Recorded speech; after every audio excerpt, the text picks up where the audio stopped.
A curve has an equation y equals to natural log of x and passes through the points P and Q, जहाँ पर P है हमारा e, 1 और Q है हमारा x, natural log of x. Write an expression in x that gives the slope of the secant joining P and Q. Secant joining P and Q हमारी एक line है और इस लाइन पे हमें दो पॉइंट्स दिए हुए हैं P और Q. तो हमें इस लाइन की स्लोप निकालनी है. मैं चाहूँगा एक बार तुम वीडियो पॉज करके सोचो कि इस लाइन की स्लोप कितनी होगी. तो यहाँ पर अगर हम इस कर्व को देखें जिस पर ये P और Q पॉइंट्स रखे हुए हैं, ये है y बराबर नेचुरल लॉग ऑफ x. और इसकी फील लेने के लिए अगर हम इसका ग्राफ बनाना चाहें, अगर मैं अपने एक्सेस बनाऊं, ये है x एक्सेस, ये है y एक्सेस. y बराबर नेचुरल लॉग ऑफ x का ग्राफ कुछ ऐसा बनेगा. यहाँ पर एक पॉइंट होगा 1 पे मेरा आउटपुट होता है 0, नेचुरल लॉग ऑफ 1 मेरा 0 होता है. तो मेरा ग्राफ इससे पास करता हो जाएगा. इसके बाद ये इंक्रीजिंग फंक्शन होता है, तो ये ऐसे बढ़ेगा और 1 से पहले ये इस तरह से नीचे की तरफ जा रहा होगा. अगर मैं 1 से 0 की तरफ जाऊंगा तो ये ऐसे नीचे की तरफ जा रहा होगा. तो ये है मेरा y बराबर नेचुरल लॉग ऑफ x. इसमें मुझे दो पॉइंट्स दिए हुए हैं, एक है P और एक है Q.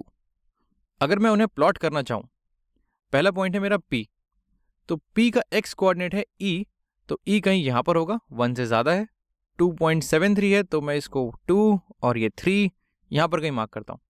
ये है मेरा x कोऑर्डिनेट E, तो E पे मेरा पॉइंट यहाँ पर कहीं होगा और इसका आउटपुट है 1. तो यानी कि अगर मैं इसका आउटपुट देखूँ y एक्सिस पे तो वो 1 के बराबर होगा. ये पॉइंट है मेरा P. वैसे ही एक दूसरा पॉइंट है x, ln x. अब x मेरा कुछ भी हो सकता है, यानी कि इस x को मैं कहीं भी रख सकता हूँ. तो मान लेते हैं मैं इस x को यहाँ पर रखता हूँ. यह है मेरा इनपुट x और क्योंकि ये नेचुरल लॉग ऑफ x है तो इसका आउटपुट हो जाएगा, अगर हम x इनपुट करेंगे तो इसका आउटपुट हो जाएगा नेचुरल लॉग ऑफ x. यानी कि इस पॉइंट का जो मेरा y कोऑर्डिनेट है, इस पॉइंट का y कोऑर्डिनेट हो जाएगा नेचुरल लॉग ऑफ x. ये पॉइंट है मेरा q. अब p और q पॉइंट्स मुझे पता है, तो इन दोनों से पास करने वाली जो लाइन है जो इस कर्व पे सीकेंट है, सीकेंट मतलब दो पॉइंट पे कट कर रही है, ये मेरी जो लाइन है मुझे इसकी स्लोप निकालनी है.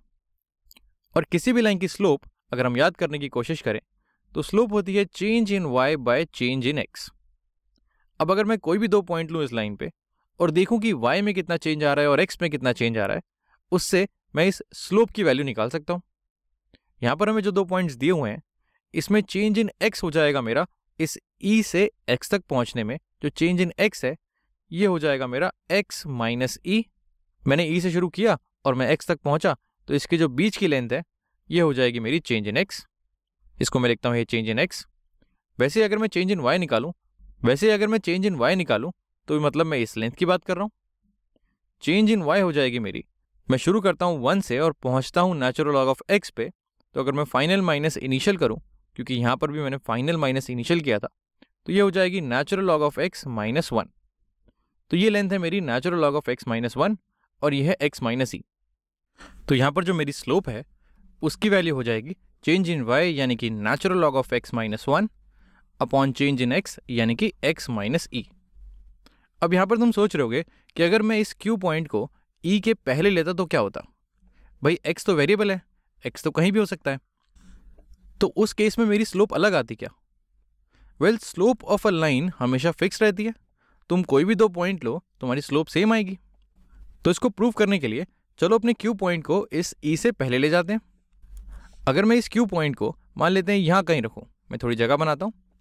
ये मेरा q पॉइंट है, इसका x कोऑर्डिनेट हो जाएगा मेरा x और इसका y कोऑर्डिनेट ये हो जाएगा मेरा नेचुरल लॉग ऑफ x. ये मेरा पॉइंट q है. अगर मैं सीकेंट बनाऊँ तो अब मेरी सीकेंट कुछ ऐसे दिखेगी. ये मेरी सीकेंट है और इसकी स्लोप निकालने के लिए मुझे फिर से चेंज इन x और चेंज इन y निकालना होगा. यहाँ पर अगर मैं चेंज इन x देखूँ, जो मेरा चेंज इन x होगा वो ये वाली लाइन है, इसकी लेंथ है. हम x से शुरू करते हैं और e तक पहुँचते हैं, तो जो मेरा चेंज इन x होगा, यहाँ मैं लिखता हूँ चेंज इन x होगा वो हो जाएगा e माइनस x. ये जो वैल्यू है ये e माइनस x है. वैसे ही अगर मुझे चेंज इन y निकालना हो तो वो ये वाली लेंथ है. चेंज इन y अगर मैं देखूँ तो हम नेचुरल लॉग ऑफ x से शुरू करके अगर 1 पे पहुँचे तो चेंज इन y हो जाएगा, यहाँ मैं लिखता हूँ चेंज इन y ये हो जाएगा 1 minus natural log of x। ये जो मेरी लेंथ है ये चेंज इन y है। तो इस केस में मेरी स्लोप हो जाएगी चेंज इन y यानी कि 1 माइनस एल एन एक्स, यहाँ मैं लिखता हूँ 1 minus L N X upon change in x यानी कि e माइनस एक्स। अब अगर हम देखें तो हमारी पहले जो स्लोप आई थी और जो नई स्लोप आई है ये दोनों दिखने में ऑलमोस्ट सेम है। देखा जाए तो न्यूमरेटर भी नेगेटिव हो गया है और डिनोमिनेटर भी नेगेटिव हो गया है, पर दोनों चीज़ें नेगेटिव हो गई हैं, इसका मतलब इसकी वैल्यू तो चेंज नहीं होगी। ये दोनों चीज़ें तो बराबर होनी चाहिए। अगर तुम किसी एक में -1 से मल्टीप्लाई कर दो ऊपर और नीचे तो तुम्हें दूसरा मिल जाएगा, यानी कि ये दोनों चीज़ें बराबर हैं। यानी कि मेरा जो क्यू पॉइंट है वो इस लाइन पे कहीं भी हो, मेरी जो स्लोप का एक्सप्रेशन है जो मैं निकालना चाह रहा हूँ x के टर्म्स में, वो सेम ही आएगा।